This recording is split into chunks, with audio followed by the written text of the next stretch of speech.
ఓం శ్రీ మహాగణాధిపతయే నమః. శివాయ గురవే నమః. శ్రీ విష్ణురూపాయ నమః శివాయ. శ్రీ బాలాత్రిపురసుందరీ సమేత మేధాదక్షిణామూర్తయే నమః. ఆదిత్యాయ చ సోమాయ మంగళాయ బుధాయ చ గురుశుక్రశనిభ్యశ్చ రాహవే కేతవే నమః. 18 మే 2025 ఆదివారం వారఫలాలని తెలియజేస్తున్నాను. ముందుగా మేషరాశి వారికి వ్యయమందు శని స్థితి పొంది ఉన్నారు. శని భగవానుడు వ్యయమందు స్థితి పొంది ఉండడం చేత అవమానములు, మనోవ్యధ కలిగే అవకాశం ఉన్నది. అదేవిధంగా వ్యయమందు రాహువు స్థితి, దానివలన ధన నష్టము, శత్రుభయము, కార్యముల యందు విఘ్నము కనపడుచున్నది.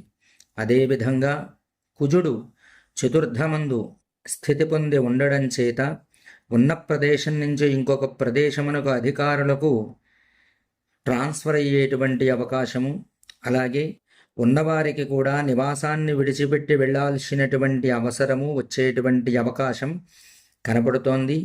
కార్యహాని జరిగేటువంటి అవకాశం కనపడుతోంది. స్థానచలనము, అప్పుల వలన ఇబ్బందులు, అవమానములు కనబడుతోంది.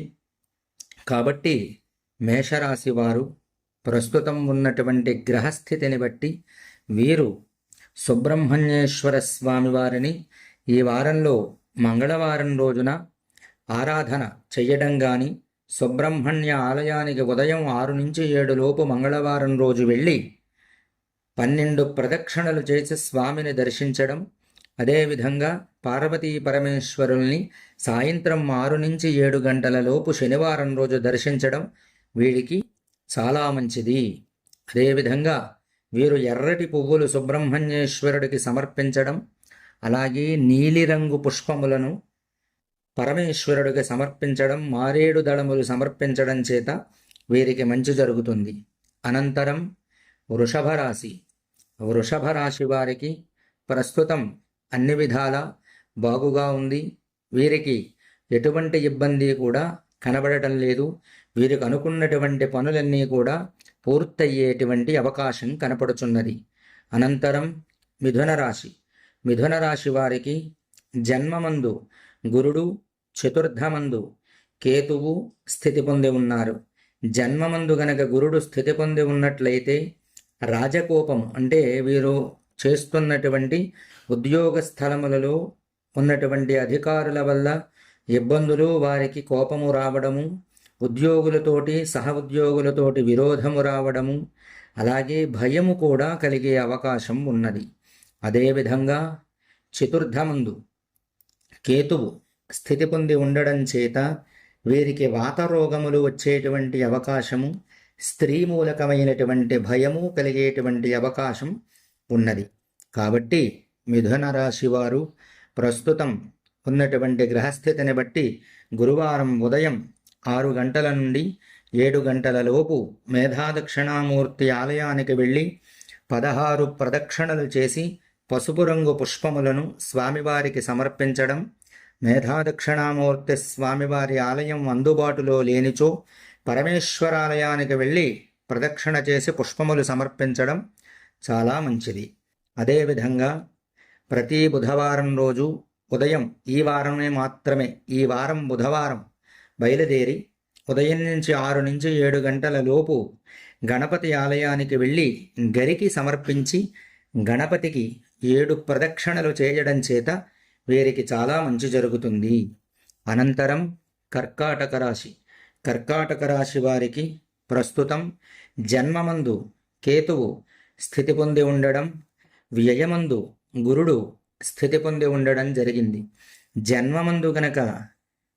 జన్మమందు కుజుడు స్థితి పొంది ఉండడం చేత ఈ రాశి వారికి చిన్న జ్వరముల వల్ల ఇబ్బంది, కత్తుల చేత గాయములు అయ్యేటువంటి ఇబ్బంది కనపడుతున్నది. కుటుంబము, బంధువులు, బంధువర్గములతోటి కలహము కూడా వచ్చేటువంటి అవకాశం కనపడుచున్నది. అలాగే గురుడు 12వ ఇంట ఉండడం చేత శుభకార్యములు చేయుట వలన ధనము ఖర్చయ్యేటువంటి అవకాశం కూడా కనపడుతోంది.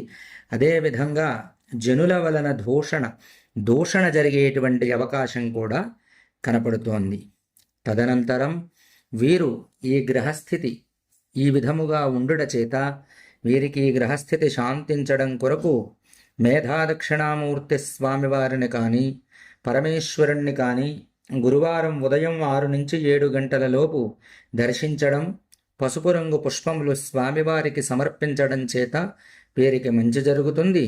స్వామివారికి కానీ పరమేశ్వరుడికి కానీ గురువారం ఉదయం 6 నుంచి 7 గంటల లోపు 16 ప్రదక్షిణలు చేసి దర్శించడం మంచిది. అదేవిధంగా సుబ్రహ్మణ్యేశ్వర స్వామివారి ఆలయానికి మంగళవారం రోజున వెళ్ళి ఎర్రటి పుష్పములను సమర్పించి స్వామికి 7 ప్రదక్షిణలు చేసి దర్శించుకోవడం చేత అన్ని విధముల మంచి జరుగుతుంది. అనంతరం సింహరాశి వారికి ప్రస్తుతం వ్యయమందు కుజుడు, అష్టమమందు రాహువు, అష్టమమందు శని స్థితి పొంది ఉన్నారు. ముందుగా వ్యయమందు గనక కుజుడు ఉన్నట్లయితే గ్రామాంతరవాసం అంటే ఉన్నటువంటి గ్రామాన్ని విడిచిపెట్టి వేరొక చోట జీవనాన్ని సాగించేటువంటి అవకాశం కనపడుచున్నది. రోగముల వలన వేదన, చుట్టములతోటి ద్వేషము, ధననాశనం, శారీరక పీడ కనపడుచోంది. జాగ్రత్తగా ఉండడం మంచిది. అష్టమమందు గనక శని ఉన్నట్లయితే సమస్త కార్యముల యందు విఘ్నములు, రోగముల వలన బాధ, ధనవ్యయము, ప్రాణభయము కనపడుతోంది. అష్టమమందు గనక రాహువు స్థితి పొంది ఉన్నట్లయితే శారీరక బాధ, మనోవిచారము కనపడుతోంది. కాబట్టి ఈ సింహరాశి వారు ఈ వారంలో మంగళవారం రోజు కానీ శనివారం రోజు కానీ శివాభిషేకం చేయించి శివాలయానికి 27 ప్రదక్షిణలు సాయంత్రం 5 నుంచి 6 గంటల లోపు శనివారం రోజున 27 ప్రదక్షిణలు చేయడం, మంగళవారం ఉదయం 6 నుంచి 7 గంటల లోపు సుబ్రహ్మణ్యేశ్వరుడికి 12 ప్రదక్షిణలు చేయడం చేత వీరికి మంచి జరుగుతుంది. అన్ని విధాల యోగ్యప్రదంగా కూడా వీరికి ఉంటుంది. అనంతరం కన్యారాశి వారికి ప్రస్తుతం జన్మమందు కేతువు స్థితి పొంది ఉండడం చేత ఈ జన్మకేతువు ప్రభావం వలన భార్యాపుత్రులతోటి చిన్నపాటి విరోధం కలిగే అవకాశము, అదేవిధంగా రోగముల చేత బాధ, కలిగినటువంటి రోగం ఏమిటో తెలియనటువంటి విధానము కనపడుతూ ఉంది. కాబట్టి వీరు గణపతిని స్మరించడం, గణపతిని దర్శించడం చేత వీరికి అన్ని విధములా యోగ్యప్రదంగా ఉంటుంది. బుధవారం రోజు గణపతికి గరికి సమర్పించి గణపతిని దర్శించిన వీరికి మంచి జరుగుతుంది. అనంతరం తులారాశి వారికి వ్యయమందు కేతువు స్థితి పొంది ఉన్నాడు. వ్యయమందు కేతువు స్థితి పొంది ఉన్నట్లయితే ధననాశనము, శత్రుభయము, కార్యవిఘ్నము కనపడుతోంది. కాబట్టి వీరు ఈ వారంలో మంగళవారం రోజు ఉదయం ఉలవలు దానం చేసి గణపతిని ఆరాధించడం చేత వీరికి మంచి జరుగుతుంది. బుధవారం రోజు గణపతిని ఆరాధన చెయ్యడం, మంగళవారం రోజున 1 కేజీంపావు ఉలవలు దానం ఇవ్వడం వీరికి మంచిది. అదేవిధంగా వృశ్చిక రాశి, ప్రస్తుతం వృశ్చిక రాశి వారికి అష్టమమందు గురుడు స్థితి పొంది ఉన్నాడు. అయితే అష్టమమందు గనక గురుడు స్థితి పొంది ఉన్నట్లయితే దొంగల భయము, అగ్ని భయము, రాజభయము, దేహానికి ఏదైనా ఇబ్బంది కలుగుతుందేమో అనేటువంటి భయము, అంటే ఆరోగ్య సమస్యలు కలుగుతాయనే భయము, పిరికితనము వీరిలో కనపడుతూ ఉంటుంది. ఇలాంటి ఇబ్బందులు వచ్చే అవకాశం ఉన్నది. కాబట్టి వీరు గురువారం రోజున ఉదయం 6 నుంచి 7 గంటల లోపు పరమేశ్వరాలయానికి కానీ మేధాదక్షిణామూర్తి ఆలయానికి కానీ వెళ్ళి వీరు 16 ప్రదక్షిణలు చేసి కేజింపావు శనగపప్పుని దానం చేయడం వీరికి అన్ని విధాల మంచిది. అలాగే ఈ వారమంతా కూడా శివపంచాక్షరి చేయడం వీరికి యోగ్యప్రదం. అనంతరం ధనురాశి వారికి ప్రస్తుతం 4వ స్థానమందు రాహువు, శని స్థితి పొంది ఉన్నారు. అలాగే అష్టమమందు కుజుడు స్థితి పొంది ఉన్నాడు. కాబట్టి వీళ్ళు గ్రామాంతరములు, దేశాంతరములు ప్రయాణం చేయాల్సినటువంటి అవసరము కనపడుతోంది. కార్యహాని కూడా కనపడుతోంది. అప్పుల వలన ఇబ్బందులు కూడా వచ్చే అవకాశం ఉన్నది.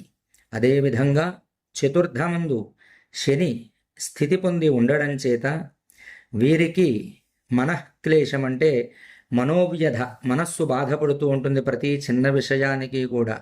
అదేవిధంగా శారీరక బలం తగ్గేటువంటి అవకాశం కనపడుతోంది. అలాగే రాహువు చతుర్థమందు స్థితి పొంది ఉండడం చేత చిత్తచాంచల్యము అంటే అనేక విధములైనటువంటి ఆలోచనలు, వాతరోగములు అంటే శారీరకమైనటువంటి బాధలు, స్త్రీమూలకమైనటువంటి భయము కనపడుతోంది. కాబట్టి ధనురాశి వారు కుజుడి యొక్క అనుగ్రహాన్ని పొందడానికి ఈ వారం మంగళవారం రోజున సుబ్రహ్మణ్యేశ్వరుడికి అభిషేకం చేయించి ఎర్రటి పుష్పముల చేత అర్చన చేయించడం వలన వీరికి అన్ని విధములా మంచి జరుగుతుంది. అదేవిధంగా రాహుశనులు చతుర్థమందు ఉన్నారు కాబట్టి శనివారం రోజు ఉదయం 1 కేజింపావు మినప్పప్పుని దానం చెయ్యడం అన్ని విధాలా మంచిది. అలాగే శనివారం సాయంత్రం పరమేశ్వరాలయానికి వెళ్ళి పరమేశ్వరుడికి 19 ప్రదక్షిణలు చేసి శివదర్శనం చేసుకోవడం చేత వీరికి మంచి జరుగుతుంది. అనంతరం మకర రాశి వారికి ప్రస్తుతం అన్ని విధముల యోగ్యప్రదముగా ఉన్నది. వీరు అనుకున్నటువంటి కార్యములన్నీ కూడా సిద్ధించేటువంటి అవకాశం కనపడుతోంది. వీరు చేపట్టినటువంటి పనులన్నీ కూడా దిగ్విజయంగా పూర్తయ్యేటువంటి అవకాశం కూడా ఉంది. అనంతరం కుంభరాశి వారికి ఏలినాటి శని ద్వితీయమందు ప్రవేశించి ఉన్నది. అదేవిధంగా చతుర్థమందు ఉన్నటువంటి గురుడు కూడా పంచమంలోకి వెళ్ళడం జరిగింది. కాబట్టి వీరికి కూడా ఇప్పటి నుంచి చక్కగా ఉండేటువంటి అవకాశం కనపడుతోంది. శని 2వ స్థానమందు ఉండడం చేత చిన్నపాటి ఇబ్బందులు, కారణము లేనటువంటి విరోధములు కలిగేటువంటి అవకాశం, సంకల్పించినటువంటి కార్యముల వలన ఎక్కువ తిరిగితే కానీ కార్యం పూర్తి కానటువంటి అవకాశం కనపడుతోంది. కాబట్టి కుంభరాశి వారు ఆంజనేయ స్వామి వారికి మంగళవారం రోజున అర్చన చేయించి శనివారం రోజున నువ్వులు దానం చేయడం చేత వీరికి అన్ని విధాలా మంచి జరుగుతుంది. అనుకున్నటువంటి కార్యములన్నీ కూడా పూర్తవుతాయి. అనంతరం మీనరాశి వారికి ప్రస్తుతం జన్మమందు రాహువు, వ్యయమందు శని స్థితి పొంది ఉన్నారు. అలాగే చతుర్థమందు గురుడు కూడా స్థితి పొంది ఉన్నాడు. కాబట్టి వీరికి ప్రస్తుతం చతుర్థమందు గురుడు స్థితి పొంది ఉండడం చేత యాచన చేయుట అంటే ఎప్పుడూ ఎవ్వరిని ఏదీ అడగనటువంటి వీరు ఎవరినో ఒకరిని ఏదో ఒకటి అడగాల్సినటువంటి పరిస్థితి, అంటే మనకి ఇవ్వడానికి అశక్తులైన వారి దగ్గర కూడా యాచన చెయ్యాల్సినటువంటి పరిస్థితి కనపడుతోంది. అదేవిధంగా ధనమంతా కూడా తగ్గి కొద్దిపాటి ఇబ్బందులు ధనపరంగా కలిగేటువంటి అవకాశం కూడా కనపడుతోంది.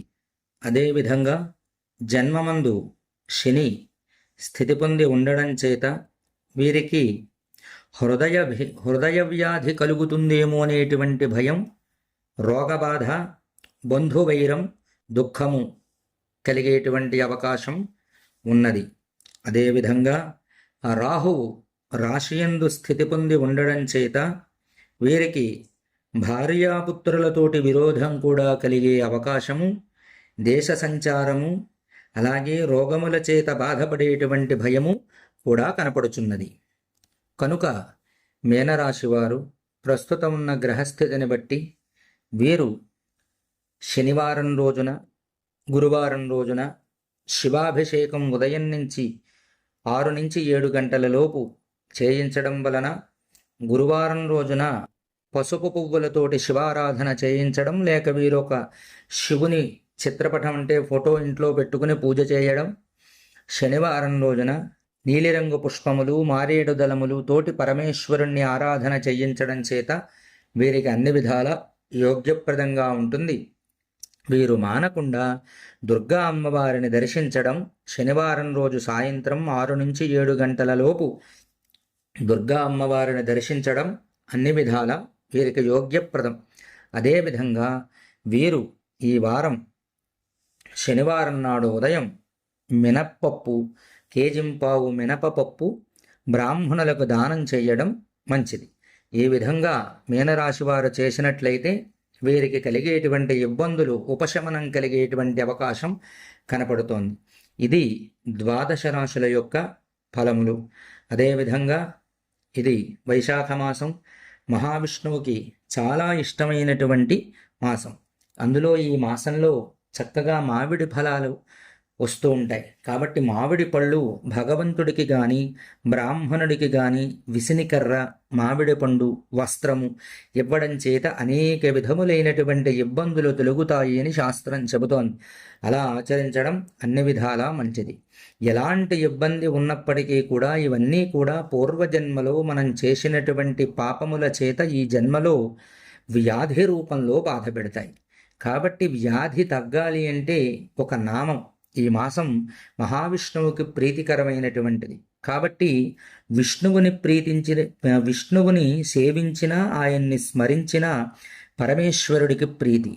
పరమేశ్వరుణ్ణి సేవించిన, ఆయన్ని స్మరించిన విష్ణువుకి ప్రీతి. కాబట్టి 12 రాశుల వారు కూడా శివపంచాక్షరి, నారాయణాష్టాక్షరి వారి శక్తి కొలది చెరో 18 సార్లు కానీ, చెరో 27 సార్లు కానీ, 54 కానీ, 108 సార్లు కానీ చేయడం చేత ఈ గ్రహ బాధలన్నీ కూడా తొలగి అన్ని విధముల యోగ్యప్రదంగా ఉంటుంది. అందరూ కూడా ఆయురారోగ్యాలతోటి ఉండాలని కోరుకుంటూ ఆశీర్వచనం చేస్తాను.